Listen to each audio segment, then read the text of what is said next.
Yes. അപ്പോൾ നമ്മളിതാ പുതിയ ടെക്നിക്കൽ സിസ്റ്റമാണിതാ. അപ്പോൾ ഇതിൻ്റെ എല്ലാ സിസ്റ്റമൊക്കെ നമ്മളിപ്പോൾ ഊരിപ്പം പ്രധാനപ്പെട്ടിട്ടാ നമ്മൾ ഇതിനെ സംബന്ധിച്ച് ചെയ്തപ്പോൾ ഇതിന് നമ്മൾ ആവശ്യമില്ല കേസ്. ഇതാണ് നമ്മളെ ഡിസ്ക് എന്നത് അതിൻ്റെ ആവശ്യമില്ല. ഇനിയിപ്പോൾ പ്രധാനപ്പെട്ട നമ്മൾ യൂസ് ചെയ്യുന്നത് നമ്മളിതാ കേസ് ഇതാണ്. ഓക്കെ, ഇതാണ് പെയിൻ ഡ്രൈവിൻ്റെ പ്രധാനപ്പെട്ട യൂസ് ചെയ്യുന്നത്.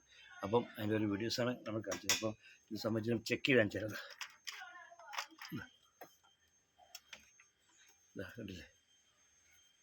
അപ്പോൾ സംഭവം ഇത് ഡിസ്പ്ലേ കാണിക്കുന്നുണ്ടല്ലേ. അപ്പോൾ ഇത് സംഭവം ഇതാണ്. അപ്പോൾ ഇനിയിപ്പോൾ അതിന് സംബന്ധിച്ചൊക്കെ ഓക്കെ ഡിസ്പ്ലേ കാര്യങ്ങളൊക്കെ ഉണ്ടാവും. വേസ് ക്ലോസിങ് ഉണ്ട്. അപ്പം ഈ ഡിസ്ക് പൊതുവേ ഇല്ലത് കേസ്. അപ്പോൾ ഇനിയിപ്പോൾ നമ്മൾ പ്രധാനപ്പെട്ട നമ്മൾ ഉപയോഗിക്കുന്നത് നമ്മളിതാ ഈ പെൻഡ്രൈവാണ് നമ്മൾ ഉപയോഗിക്കുന്നത്. ഈ പെൻഡ്രൈവ് എന്നിട്ട് അതിന് നമ്മൾ ടി വിയിൽ പ്രോഗ്രാം കാണിച്ചിറക്കുമ്പോൾ വെച്ചിട്ട് കേസ്. അപ്പോൾ ഓക്കെ, താങ്ക് യു. അപ്പോൾ എല്ലാവരും സബ്സ്ക്രൈബ് ചെയ്യുക. അൻസാർ PV യൂട്യൂബ് സെർച്ച് ചെയ്യുക. Thank you. ഓക്കെ.